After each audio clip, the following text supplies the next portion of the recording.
Right, we have something for you before you go, because we have probably one or two questions there, the last ones, and then we have a surprise announcement coming soon. So this is like they do on TV, right? So this is what we're going to do. Question from here, please. Assalamu alaikum. Alaikum salam. My name is Mohan. I'm working for National Paints. Okay. My question is, the Holy Quran is from God. How can you prove it? All right. Thank you. Brother asked me the question that how can you prove that the glorious Quran is from Almighty God? Brother, I've given a lecture, Is the Quran God's Word? Which is about approximately 2 hours lecture. For the question and answer session for another 1.5 to 2 hours. We don't intend doing here. But surely I would ask one of the volunteers to give you that DVD, Is the Quran God's Word? Because even if I have to give in short, the answer will take at least 15-20 minutes. Not that I'm running away from the answer. Okay, fine. At least in a few minutes, I'll just try. The time is short, that is the only thing. Suppose and ask this question to an atheist and even to a person who does not believe in the Quran, that suppose there is an object which is given to you who no one in the world has ever seen before, and is brought in front of you and asked the question, who will be the first person who will be able to tell you the mechanism of this object who no one in the world has seen? As I'm asking the question, suppose there is something which is brought in front of you.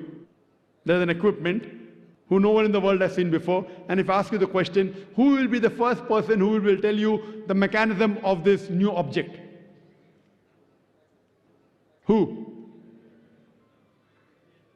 Creator, very good. Some will say creator, some will say manufacturer, some will say producer, some will say inventor. Whatever it is, keep it in your mind.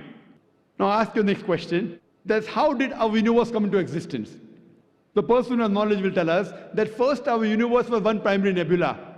Then there was a secondary separation, then the Big Bang, which gave rise to galaxies, the stars, the sun, and the planet Earth on which we live.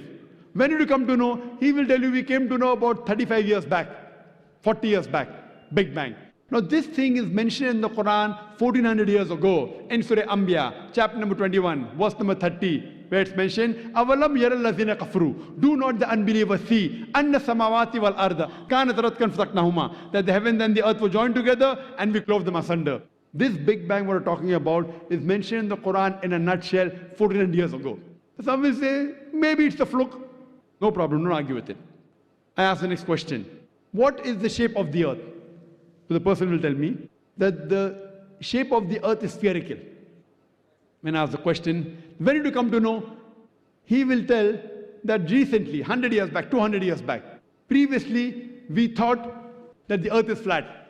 It was in 1577 when Sir Francis Drake, he sailed around the earth and he proved that the earth was spherical. The Quran mentions 14 years ago in Surah Naziyat, chapter number 79, verse number 30. Wal arda ba'da zalika dahaha. And thereafter we have made the earth egg-shaped.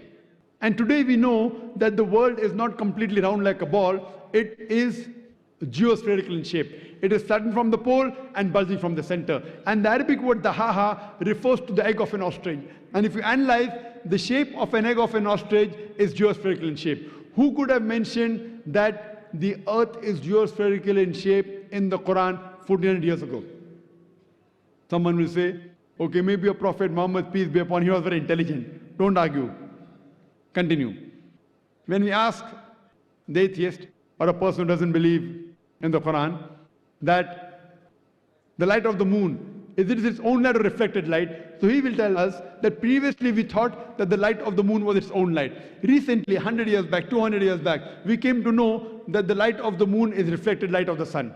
The Quran mentions in Surah Furqan, chapter 25, verse 61, that the light of the moon is borrowed light.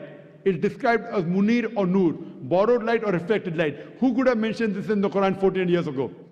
When I was in school, I had learned that the earth and the moon, they revolved and they rotated. But the sun was stationary. It did not rotate about its own axis. Quran mentions in Surah Anbiya, chapter 21, verse number 33, Huwa alladhi khalaqa al-layla wan-nahara. It is Allah who has created the night and the day. Wash-shamsa wal-qamar, the sun and the moon. Kullun fi falaki yasbahun. Each one traveling in orbit with its own motion. The Quran says the sun and the moon, besides revolving, they're also rotating about their own axis. Today we have come to know that the sun takes approximately 25 days to complete one rotation. Who could have mentioned this in the Quran 1400 years ago, that the sun rotates about its own axis? Furthermore, recently we came to know that the universe is expanding. It was Edwin Hubble who mentioned this. Quran mentions 1400 years ago in Surah Dariyat, chapter 51, verse 47, that the universe is expanding. The Quran speaks about the water cycle in great detail in several places. The water evaporates from the ocean, rises up, forms into clouds, moves into the interior, falls down the red, in several places. In Surah Az-Zumur, chapter 39, verse 21. In Surah Mu'minun, chapter 23, verse number 18. In Surah Rum, chapter number 30, verse 24. In Surah Hijr, chapter 15, verse 22. In Surah Nur, chapter 24, verse 43. I can go on and quoting only the references of the water cycle in the Quran. Who could have mentioned this? We came to know recently in our school, we are taught that Bernard Palissy was the first person who described the water cycle in 1580, which is mentioned in the Quran 14 years ago. Who could have mentioned this earlier? Now there'll be a big pause. I can go on.